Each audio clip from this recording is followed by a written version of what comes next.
Good evening. I'm Zinklea Asamoah. It's been a long day, so end it right. Here's what's coming up on Now Tonight. A decade ago, it would have strained all of our imaginations to envision both sides talking about protecting the rights of same-sex married couples. We have the latest on the historic Senate bill guaranteeing same-sex marriage protection. So what's in it and what's not? And how does the Supreme Court play into all of it? We'll dig in then. I intend to be the most pro-union president, leading the most pro-union administration in American history. That was Biden a little more than a year ago. Today, the president is putting his reputation on the line, urging Congress to stop rail workers from striking. Plus, a tornado watch for 3 southern states, how you should prepare. We'll bring the latest on what folks in parts in Arkansas, Louisiana, and Mississippi can expect. And if you heard random cheers today, it's probably because someone somewhere was watching the World Cup. The U.S. men advanced to the knockout stage.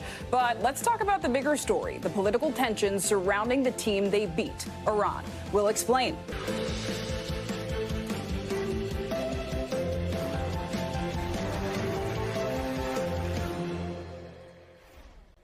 We begin tonight with a confirmed tornado touching down in Paulding, Mississippi. That is about 80 miles east to Jackson, Mississippi. The National Weather Service is warning people there to seek shelter immediately. This is part of the strong storms already tearing through parts of the Tennessee and Mississippi River valleys. And here on your screens is Muscle Shoals, Alabama, just this afternoon. The sun is out and you can see it. Wind, rain, and dime-sized hail whipped through the historic city. But what is already happening after sundown has forecasters worried. Radars are watching for long-track tornado warnings at night. Tornadoes are dangerous, and they're already dangerous in the day, but get this, at night, they're 2.5 times more likely to be deadly. Just look at this video from Mamou, Louisiana this afternoon, and there's a possible tornado already passing through the northern part of the state. Unfortunately, it may not be the last. NBC News correspondent Blaine Alexander is in Memphis, just north of where tornadoes could hit tonight. Blaine, it's good to see you. Do we have an idea of where the storms are going? And, you know, we really have no definite way to point out where they could touch down, which is a scary reality. So what are city officials saying? And that's what makes it even more difficult to pinpoint, Zinklea. You're talking about 17 million people, give or take, that are at risk tonight across a number of states. The risk is stretching from Mississippi to Alabama, parts of Louisiana, including parts of Tennessee, where I am right now. Here in Memphis, one thing that officials are really hammering home is they're urging people to be concerned and be even prepared for power outages. You know, of course, we talk about the threat of tornadoes, but when you're talking about a storm system of this magnitude, the threats really are multifaceted. So, yes, while tornadoes are the biggest concern, they could also bring large gusts of wind, straight line wind. So that's something that could knock down trees, knock down power lines. We're also talking about tremendous amounts of rain. In fact, some areas are already under flash flood watches. Others could follow. So that's something that officials are certainly concerned about tonight, Zinklea. I mean, those are really concerning conditions. And I mean, it's evening. Everyone is winding down. So how do we best prepare for a night like this, a night like what you just outlined? They want people to have a plan, whether it's you're in the path of a tornado or whether you're preparing for some sort of power outages. Know what you're going to do. So if you're going to be potentially in the tornado's path, and there are a considerable amount of people who fall in that category, they want people to know what they're going to do. What's the safe area of your home? What's the innermost room? Where's your storm shelter? Or if you know that it makes more sense to get out of the structure where you sleep, whether it's a mobile home or anything else, know where the shelters are and get there in advance. The other thing they're telling people to do is have batteries nearby, have your flashlights, have your cell phones already charged up in case the power goes out. But of course, when you talk about the increased threat at night, that's because obviously the tornadoes are just more difficult to see. So that means that sirens are going to be going off later. You know, we've covered a number of storms where people say they had only a couple of minutes notice to get to some sort of safe location. So of course, that's a big concern when you're talking about storms like these in the overnight hours in Clay. Big concern. Hopefully people stay safe. NBC's Blaine Alexander, thank you. Stay safe. And with storms rolling through, who better to turn to than our very own NBC News meteorologist, Bill Cairns. Good evening, Bill. What are you watching out for? We know we have large confirmed tornadoes on the ground, even as we speak right now. So there's tornado sirens going off. People are heading to their shelters. And I'll update you in the last hour. We had a scary situation around the Columbus Air Force Base with a large confirmed tornado nearby. It looks like it was just south of the Air Force Base. And that storm system then crossed the border here from Mississippi into Alabama. It has since weakened, but you can see that, or the icon right there, that it looks like a tornado. That's where it was reported. We've also had numerous tornadoes reported between Yazoo City and Columbus. And then to the south, and between Macomb and Hattiesburg, we had a cluster of tornadoes reported with that supercell thunderstorm. And it looks like that was a long-track tornado. That thunderstorm cell, that supercell, is trying to approach areas just to the south of Meridian, Mississippi. So that's one of the areas of concern over the next hour or two. And then over in Louisiana, we had a large confirmed tornado that was reported also. That was over a pretty rural area, wildlife area. We'll have to wait and see if that did any damage itself. So here's our tornado watch. We still have areas from eastern Louisiana all the way through central Mississippi, and now a good chunk of Alabama. This goes until midnight tonight, so the threat's going to continue. It will slowly diminish towards midnight, but we still have numerous areas that'll be under tornado warnings. Here's one of those storms. This was the tornado warning.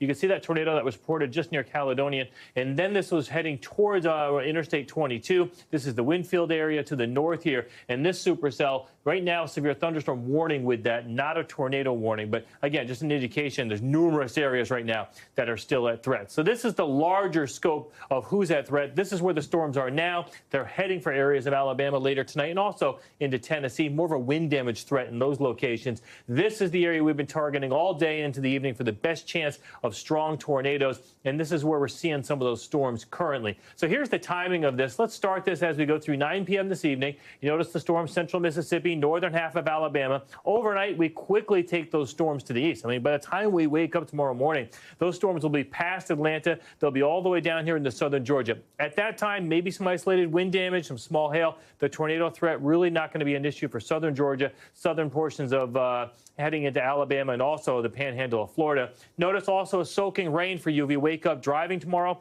from Richmond to D.C., and then it looks like middle of the day, Philadelphia, New York. By the time we get to the evening rush hour, we'll see not thunderstorms, but just a heavy dose of rain from New York to Hartford, Providence to Boston. Airport delays are likely. And as this cold front goes through, it's one of those fall into winter type cold fronts where the wind will be howling. If you're going to watch the lighting of the Christmas tree tomorrow at Rockefeller Center on NBC, it'll be like 30, 40 mile per hour gusts because this front will go through. Just something they anticipate as we go throughout there. So again, 8 reports of tornadoes so far, numerous tornadoes on the ground, St. Clay. The sort of thing that's going on right now in areas of Mississippi, Louisiana, and Alabama. These tornado sirens go off. It's dark. Yeah. You have to gather your family. You head into like your safe room, your shelter. Maybe pull a mattress or blankets over you. I know some people now, it's being advised, take the kids' bicycle helmets, put it on their heads. So you got to plan scary. and prepare. Yes, it's part of living in these tornado-prone areas, but especially at night, it just has kind of that eerie feeling to it. Absolutely, and it seems like the areas are getting wider, so we hope people stay safe. Bill, thank you. Thank you. And now let's turn to Washington, D.C., where same-sex marriage has been a big discussion for lawmakers all day. And there have been a few key developments. Specifically, earlier this evening, the Senate voted to protect same-sex marriage in a way that's never been done before. The bill, as amended, has passed. Mr. President, what a great day. What a great day.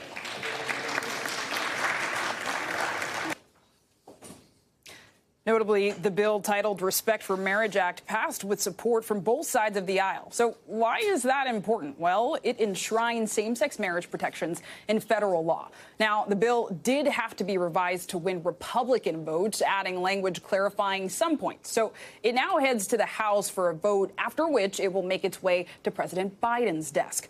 NBC News Capitol Hill correspondent Ali Vitale joins me now to dig into this. Ali, a long day for you, I'm sure. So talk to us about the amendments that were made, because this did not go through easily, right? I understand the bill had to be revised specifically to get more Republicans on board. Senator Tammy Baldwin, the Democrat from Wisconsin, did that. So can you just break down what happened? Well, yeah, look, the revisions happened well before the votes today. Initially, pre-Thanksgiving, we're talking, and even before the midterms, there were certain revisions that were made by the key lawmakers working on this bill, including Senator Tammy Baldwin, but also the Republicans, Susan Collins and Rob Portman, along with the Democrat, Kyrsten Sinema, all of them working on these religious freedom issues that some conservatives had with the bill. Look, the goal was, at the end of the day, to try to get 10 Republicans on board so that this could pass the Senate. And at the end of the day, that is exactly what they did. And frankly, they did it with more than 10 votes. Ultimately, 12 Republican senators crossed party lines to vote for these same-sex marriage protections, in large part because of the carve-outs that were made around religious concerns. Yeah, and that's pretty significant given the divisiveness we've been seeing on the Hill in the last year and the last years. And Allie, ultimately, this is about rights for same-sex and interracial couples. So what's the timeline looking like for this to actually make it to President Biden's desk? Is that even possible in this lame duck session we're seeing? It's definitely possible, and it's the only way that it would get done at this point, because what's going to happen now that the Senate has cleared their hurdle on this legislation, it will next go to the House. House Majority Leader Steny Hoyer telling us earlier today that this will probably come on the House floor as early as next Tuesday. That still gives them plenty of time for the House to vote on it. This is really on a glide path at this point to President Joe Biden's desk. And then, Allie, I wanted to go big picture with you. Why is Congress even doing this? Because I know after Dobbs, advocates were worried that overturning the precedent of abortion access could threaten other protections like same-sex marriage, like interracial marriages.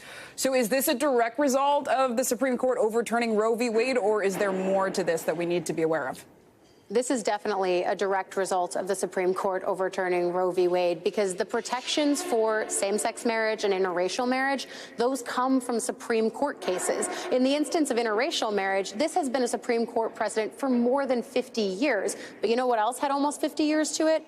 Roe versus Wade and the right for women in this country to have an abortion. 49 years after that precedent, it was then struck down this summer in the Dobbs decision, and it threw the entire way that we look at Supreme Court precedents and the rights that they give Americans into focus for the Senate and for the House. Lawmakers here trying and failing to codify abortion protections, but when they listen to some of the logic being applied to the Dobbs ruling, specifically from conservative justices like Samuel Alito and Clarence Thomas, it was clear that the justices' way of thinking could have thrown those decisions on interracial marriage and same-sex marriage into similar chaos, just like what happened with Roe. And that's why we're seeing the Senate today, the House later this week, moving to make these protections, because effectively what they did today is they repealed the Defense of Marriage Act, which was deemed unconstitutional by the Supreme Court, but they also sort of put this safety net in place so that if the Supreme Court were to move and strike down the right to same-sex marriage and strike down the right for same-sex couples to marry, then what you have is the ability for states that can legally issue marriage licenses to continue issuing them, and for those licenses to be respected across the country. It does not compel states that say they don't want to issue marriage licenses. It doesn't compel states to issue them, but it does offer protections for couples so that their marriage licenses mean something everywhere. And Allie, that's a helpful and simple way you characterize that, right? A safety net. So thank you for breaking it down. I know you'll keep us posted. NBC's Allie Vitale, thank you. Thanks.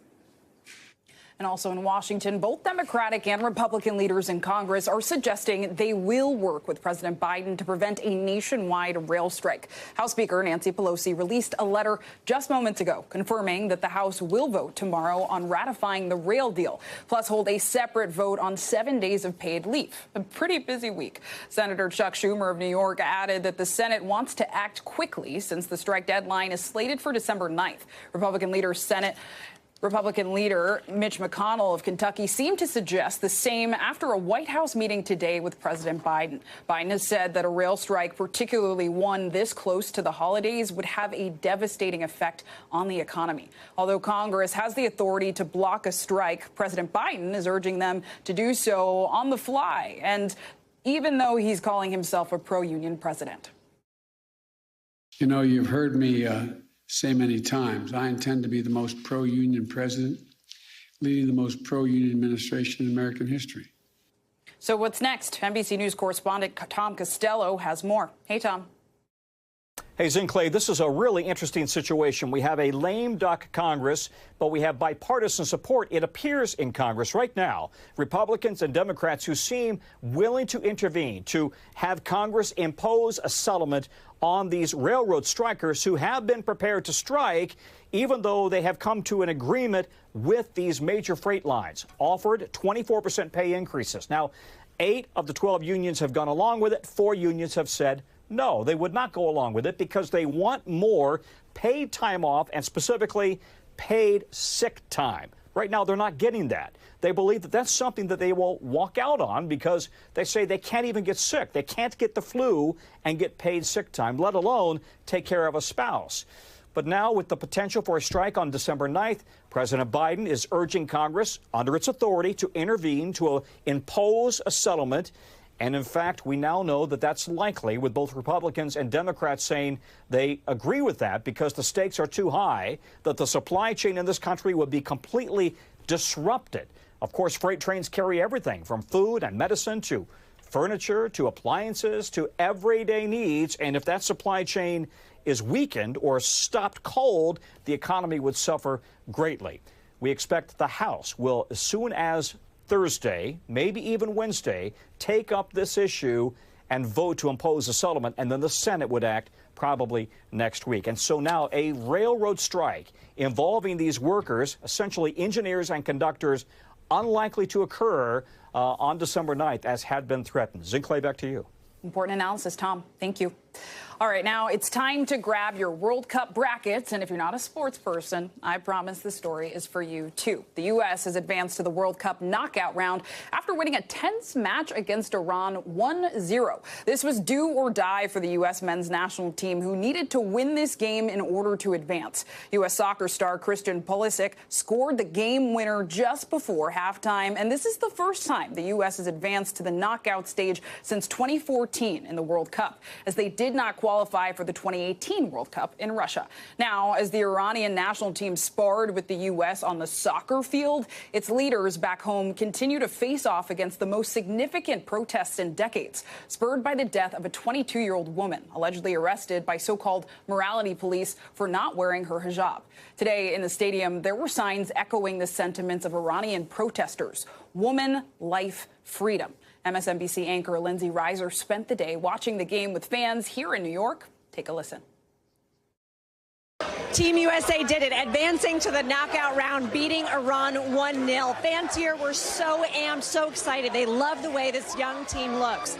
But it's hard to understate the geopolitical tensions going on behind the scenes, too, that everybody knows about. So over the weekend, the U.S. Soccer Federation tweeted out flags in their group, and on the Iranian flag, they left out the Islamic Republic emblem. The state media from Iran said they wanted the U.S. team booted out of the World Cup, but the U.S. State Department said they had no involvement in that, and the U.S. men's national team manager also said their players and staff had nothing to do with that either, and they were focused on the game. Fans that I talked to said they were also focused on the big win, but of course it was still going on in the background. This is what they told me. The geopolitical aspects are huge in the game. You can't separate the soccer game from what's going on in the world at all. And I think people will tune in. What do you think about some of the geopolitical tension happening behind the scenes between the U.S. and Iran? I thought it was a shame because it's much better to keep the politics out of sports if at all possible. I'm just focused on the soccer. I'm hoping the soccer players are focused and that's all they're thinking about. And they're not thinking about, outside stuff affecting them. If the U.S. team beats the Netherlands in their match on Saturday morning, they will advance to the quarterfinals, something they haven't done since 2002. Sinclair? Lively scene there. Thank you so much, Lindsay. And fun fact, the very first World Cup was played in 1930. Only 8 different nations have won the trophy. The country with the most World Cup titles? Brazil. After the break, Dave Matthews is trading in his tour bus for the campaign trail today. The Georgia runoff is just a week away. Tell your little brothers and sisters to get out there, too, because they know what's happening, too. We should be voting for the future, not for the past. Come on. Welcome back. I'm Zinklea Samoa, and as the song goes, I got Georgia on my mind. So let's talk about Georgia politics and politics overall in the Peach State. Election day for the Senate runoff is officially 1 week away, but that's not stopping hordes of voters from visiting the ballot box early. So far, more than 500,000 Georgians have cast their votes, just about doubling the previous early turnout numbers during presidential election in 2016. The counties with the highest turnout supported Senator Raphael Warnock in last month's Senate election. But earlier today, he told NBC's Vaughn Hilliard he's not taking anything for granted. I am heartened by the robust turnout that we are seeing, but I don't want us to get too comfortable. These elections tend to be very close. Every vote counts. And so for every person who has shown up, they've got 3 or 4 people in their circle who has not shown up yet, and they need to show up. Joining us now is NBC's Vaughn Hilliard reporting live from Fort Valley, Georgia. Vaughn, good to see you, and a big get there, getting to talk to Warnock. So what was your largest takeaway from that conversation, but also, more importantly, what are voters telling you right now? Zinklea, Democrats are feeling good about these early voter turnouts so far. Just yesterday, there was a record for a single-day early vote turnout in Georgia history. More than 300,000 voters came out here. And when you're looking at this, you've got 1 week left. And when I asked Raphael Warnock about that specifically and the extent to which they're relying on these early voters, he said he's heartened by what has turned out so far. But he goes, for every one individual that has voted, they need another 3 or 4. And when you look at this turnout game, essentially this is a rematch of the general election just 3 weeks ago. And Raphael Warnock bested Herschel Walker by just 38,000 votes. That's why they both narrowly hit that 50%, but both fell below that mark there. And so really it's just a matter of convincing their voters to come back out. Now the question is, who shows up? We talked to a couple of them here earlier today. Take a listen. I voted for Raphael Warnock. Yes, I did, because that's what I was led to do, and I believe he's the choice for me, and he's a choice for a whole lot of others. Warnock's going to win, and that's just the truth of it. And as somebody who's voting for Herschel Walker, why do you say that? Realism.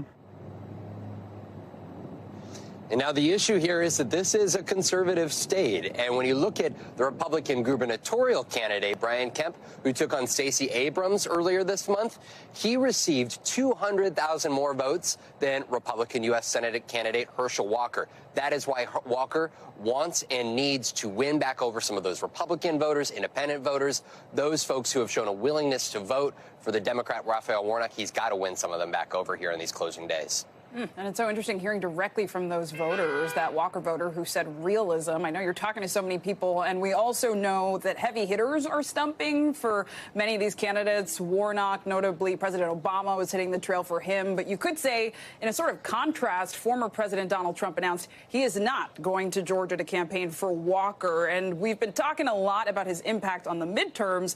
But what's your take as our political road warrior? Is his absence likely to help or to hurt Walker?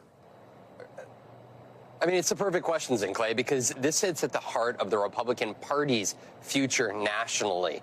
There was a great many Republicans that were frustrated in 2020, feeling like Donald Trump cost them the 2 U.S. Senate seats when Jon Ossoff and Raphael Warnock won there on January 5th, 2021 in their runoffs. And that is why you're not seeing Donald Trump come out here in this final week, because you have seen a reticence among Georgia voters to Donald Trump. Herschel Walker was his endorsed pick. And yet it's Brian Kemp, the Republican, who drew the ire of Donald Trump after he certified Joe Biden's win here in the state of Georgia back in 2020 and kept his distance from Donald Trump, who won so handily here. And that is why the big question mark is in this final week. Herschel Walker, who is now actually campaigning with and butting up with Brian Kemp, could that be the future of the Republican Party, as opposed to individuals who stand by on rally stages next to Donald Trump, who we saw earlier this month from Arizona, Wisconsin, Michigan, Pennsylvania? Those candidates struggled. Now, at the last minute, Herschel Walker is trying a different tack. The question is,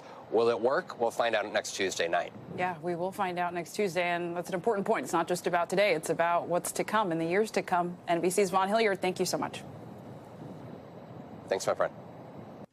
And today, a federal jury found a man guilty of trying to help former President Donald Trump stay in power.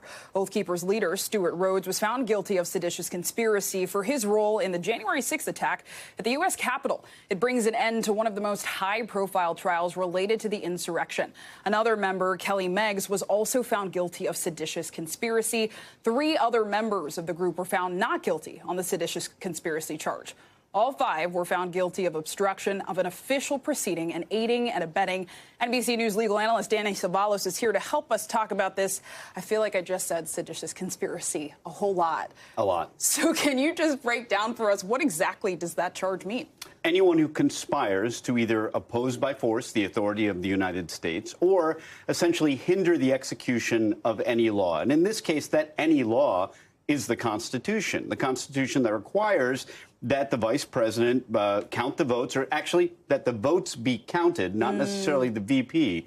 They just need to be counted. But the point is, that is the law that they supposedly hindered or by force opposed, because they didn't need to find both, just either or, and the jury apparently did. When you look at the jury instructions, you can see how they did, because the jury instructions lay out the law to be opposed, the Constitution, and you can see how the jury may have concluded that, well, yeah, he was trying to oppose the execution of this law. And so, given that, what is the maximum sentence for a charge like that, seditious conspiracy? This is where it gets really weird. Now, the statutory maximum penalty is 20 years. Normally, when we're talking about a case, I'll say, here's the maximum, but the maximum is never a good forecast of the ultimate punishment because you have the federal sentencing guidelines, and they're usually a lot lower. I'm not saying that today, and I'll tell you why. Seditious conspiracy comes up very rarely. One of the last cases to deal with it in the 90s, I believe, applied a sentencing guideline for treason. Why? Because, well, we don't have anything else to apply. It doesn't come up very often. So the court used the next closest, which was for treason. Well, the treason guideline is life automatically. So you have this bizarre situation where the recommended sentence is an illegal sentence. It's in excess of the 20-year maximum. What I think is likely is that you're going to see a 20-year maximum or pretty darn close to it, only because the sentencing guidelines appear to call for such dramatic sentences. I mean, so interesting. And you're breaking it down simply. So I also want to ask, does this mean the Oath Keepers were charged with essentially trying to keep the former president in office? They were charged with, I hate to give a vague answer, but they were really, the only thing the jury concluded is likely that they sought to hinder the execution of a law. That law being the counting of the votes, and the counting of the votes that would have helped Donald Trump. So in a roundabout way, I guess the answer to that is yes. Motive is not an element of this or really any crime. So the fact that they may have been doing it in order to aid President Trump as a motive is important to the information for the jury, and I'm sure the jury got that, but motive is not an element of the crime of seditious conspiracy or really any other crime, with some exceptions. And Danny, I wonder, we've been following this case and these cases for so long. Did any of the charges surprise you? The charges, no. The ultimate verdicts somewhat surprised me, but I rather get how they found some guilty of seditious conspiracy and others not. There were a lot of different charges, and the government wisely gave the jury, strategically, a lot of choices on a large spectrum. Everything from seditious conspiracy, but down to just obstruction of an official proceeding. So if you're not feeling, jury, that it met the seditious conspiracy standard, here's a little lesser included type of thing. Here's something a little more palatable for you that you may feel more comfortable arriving at. So the government covered its bases, and as the federal government often does, over 90% conviction rate. I mean, that's how good they are. They do not miss very often. And once again, another successful prosecution for the government. All right, we'll be watching all the rest to come. Danny Savalos, thank you so much.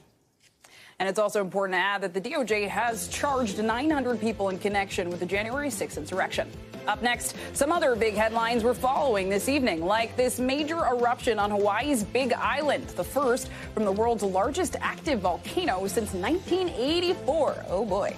Plus, how helping your favorite charity can also help you. Our friends at CNBC share how to score a tax break on Giving Tuesday.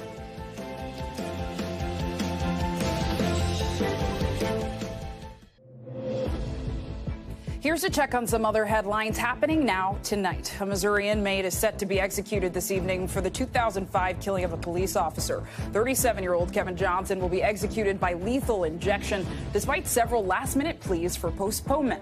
On Monday, the state's highest court rejected a claim that the case was tainted by racial bias. The Supreme Court is deciding whether to restore President Biden's immigration enforcement policy. The administration is looking to overturn a Texas-based federal judge's ruling from back in June. That decision blocked Biden's policy nationwide. Justices heard arguments today for more than 2 hours. Officials in China are cracking down on those zero COVID protests. Security personnel were out in full force to prevent further demonstrations against the country's strict zero COVID controls. Some of the guards in Hong Kong were searching phones for images or messages to tip them off to the protests. Officials fear opening up China too quickly will prompt a wave of COVID deaths. And flags at the White House are at half-staff tonight in honor of Virginia Congressman Donald McEachin. The 61-year-old representative died Monday after battling cancer for nearly a decade. The Democrat served in Congress since 2016, where he represented a district stretching from Richmond to the North Carolina border. And it's beginning to look a lot like Christmas in D.C. tonight. The People's Tree was lit earlier tonight on the west front lawn of the Capitol. The red spruce named Ruby stands 78 feet tall and comes from Pisgah National Forest in North Carolina. So I want to take a look at that. But now let's talk money, spending, because that's kind of what this weekend was all about. Black Friday, Small Business Saturday, Cyber Monday, all full of spending. But now comes the chance to redeem those bank statements with Giving Tuesday. It's a day to give back to charities and nonprofits, and it generates huge contributions. The organization behind the movement says 35 million people participated last year. That generated nearly $3 billion in donations in just one day. Here to share the best ways to donate is CNBC senior personal finance correspondent Sharon Epperson. Hey, Sharon. Zin Clay, you may have gotten a lot of text messages or emails, maybe even phone calls asking you for a donation to a particular charity. Make sure you check out the charity first before donating anything. You could donate by cash, check, credit card, Venmo, PayPal, even donate stock or mutual fund or cryptocurrency. There are a lot of different ways to give. And most charities say they just want whatever you can spare. Anything will help. But you want to make sure that you're doing it strategically and safely. So beware of charity scams. Make sure that you check out the charity on websites like Charity Navigator and the Better Business Bureau. Also, make sure that you're giving to a tax-exempt organization. If, in fact, you want to give to a nonprofit 501c3 charity, you can check that out on irs.gov as well. And then also, if you want to make a tax-deductible contribution, a tax-deductible donation, just because the website or the charity says it may be tax-deductible doesn't mean you're going to get to write it off. You need to itemize your taxes, your deductions, in order for this to happen, and fill out a 1040 form on your 2022 tax return. Some people may say, well, the standard deduction's higher, I'm not going to itemize. That doesn't mean you shouldn't give. It just means you may not get a tax deduction for it. And if you say, well, I don't have any money to give right now, think about other ways you can donate. Donate your time and your talent. Volunteer for organizations. Speak up on social media about that cause and the organization that you believe in. And maybe use some charitable platforms when you're shopping online, like Amazon Smile or another charitable platform, to make sure that some of the money that you're spending is actually going to charity, the charity of your choice as well. Those are some ways that you can participate in donating on Giving Tuesday and throughout the giving season. Back to you. Helpful information. And meanwhile, in Hawaii, the world's largest active volcano erupted Sunday after almost 40 years of quiet. So far, it seems the threat of danger is limited, but communities there are not totally in the clear just yet. NBC's Steve Patterson takes us there. Tonight, the awesome ancient power of Mother Nature on full display as Mauna Loa roars to life. After a 4 decades-long slumber, the world's largest active volcano is now spewing molten lava and raining ash near the very top of Hawaii's Big Island. Mauna Loa is erupting. The volcano exploding after several weeks of intensifying earthquakes. We were way overdue for a Mauna Loa eruption. Scientists say any eruption of this magnitude is a potential threat, but so far it's been contained to the volcano's northeast rift zone near its crater, not predicted to impact surrounding communities. It's sending these lava flows into completely uninhabited areas, and we will have ample warning before anything encroaches into a residential area. Still, eruptions are dynamic and unpredictable. Officials are urging vigilance, asking residents to be ready to leave at a moment's notice, opening the island's emergency center and shelters. Southwest Airlines even preemptively canceling flights out of caution. We don't want to try and second guess the volcano. We have to let it actually show us what it's going to do, and then we inform people of what is happening ASAP. This is Mauna Loa's first eruption since 1984, but Big Island has weathered several since. Its little sister Kilauea erupted in 2018, rampaging for weeks, destroying more than 700 homes. This time, another geological wonder as Mauna Loa performs a fire dance for the ages. Steve Patterson, NBC News. A fire dance for the ages, and there are actually over 160 active volcanoes in the United States alone, and 6 of them are in Hawaii. Up next, we're taking you to Ukraine. 9 months into the war, families who got pregnant at the beginning of the invasion are welcoming children into the world now. A look into their lives after the break.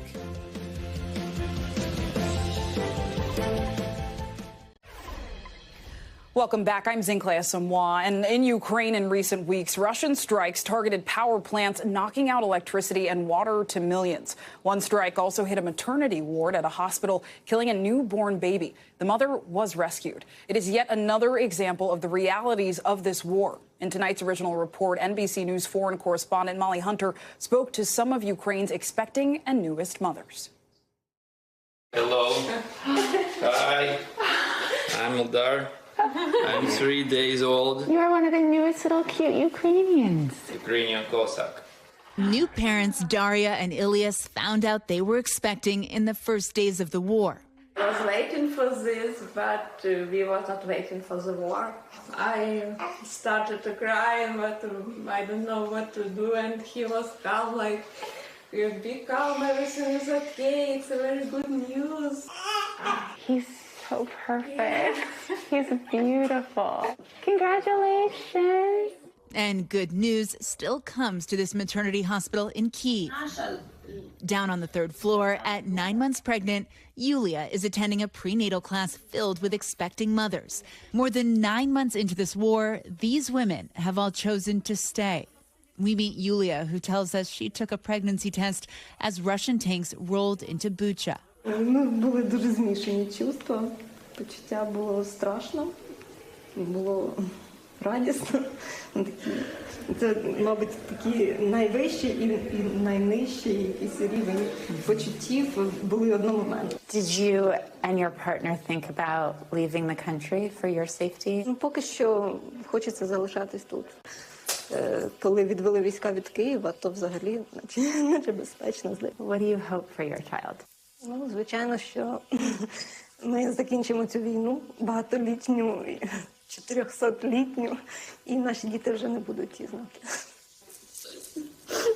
Since the start of the war, some 7 million people have left the country, according to the UN. Ті матусі, котрі були найбільш тривожні, вони виїхали. Ті люди, котрі залишились тут, вони намагаються тримати. On October 17th, 34-year-old Victoria Zemchenko, who was about 6 months pregnant, was killed when a missile struck her Kyiv apartment. She returned to the capital recently with her husband because she wanted to start her family right here. We met her best friend Anna Puchakova recently in Rivne. They were very happy because they were dreaming for the child for the last 5 years. She was dreaming to stay like an active mom. When we lost such good people, and seeing that this war is not a fair war. It's not a fair war. And it's really hard to stay in Ukraine, to love Ukraine, wants to fight for Ukraine, and to realize that in every moment you can die. And you choose to stay every day.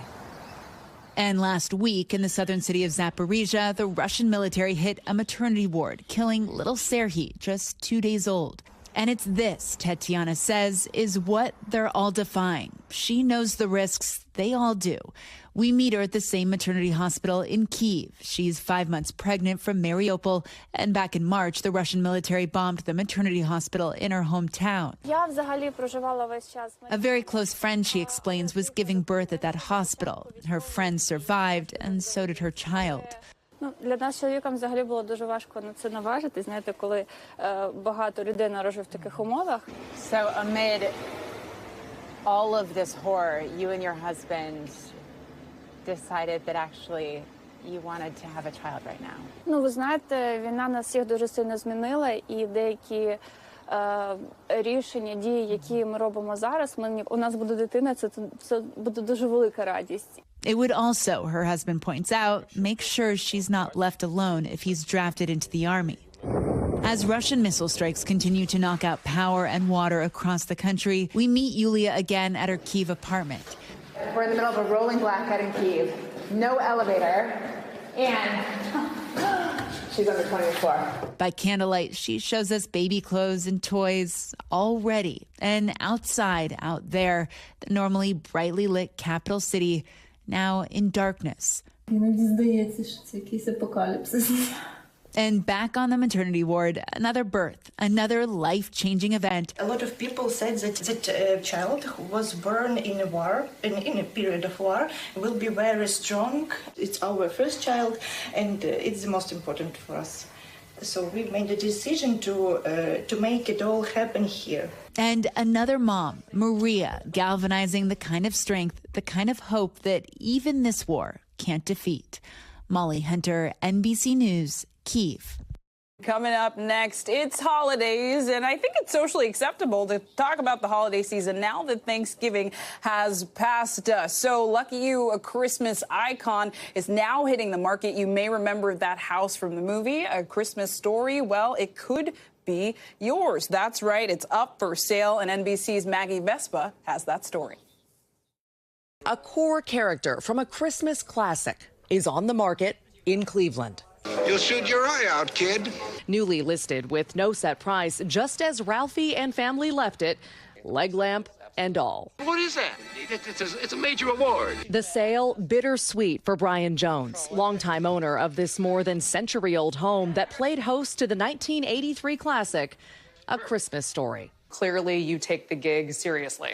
I do. After getting a leg lamp as a gag gift in his 20s, the 46-year-old Navy veteran saw a market for holiday movie nostalgia. 2 years and $250,000 later, an immersive experience was born, complete with the phone Ralphie's mom used to tell on a friend after Ralphie uttered that word. Oh,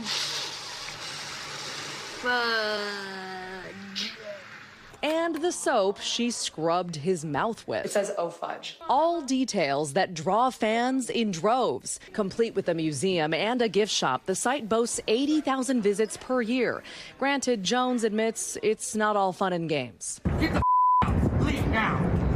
This week, TMZ published a video of him apparently yelling at one of the actors in the film, who Jones claims was asking patrons for donations to buy the property, an allegation the actor reportedly denies. I apologize to the fans. Jones telling us he's protective of the house and the film. It feels like you're seeing either a movie star or your old house from when you were a kid. It's that connection. A connection he hopes in the home's next chapter sticks. And here's the bar of soap with oh fudge and, frankly, my teeth marks carved into it. So that's lovely. Just want to point out, superfans will know this, that this sale is coinciding with the anticipated release, the looming release of the movie's sequel, A Christmas Story Christmas. And the star Peter Billingsley, who played Ralphie, told NBC that he's so excited for that release and that the movie and the house, the set, feel like, in his words, comfort food. Once again, no minimum asking price for this house and the entire property, which includes like the gift shop and the museum. Jones telling us he just wants to make sure the owner values the legacy of this place and ideally keeps all of this going. We'll send it back to you. Love that. Keep the holiday spirit going. Well, that does it for us. Thanks for ending your day right. I'm Zinklea Samoa for NBC News Now. Tonight, the news continues right now.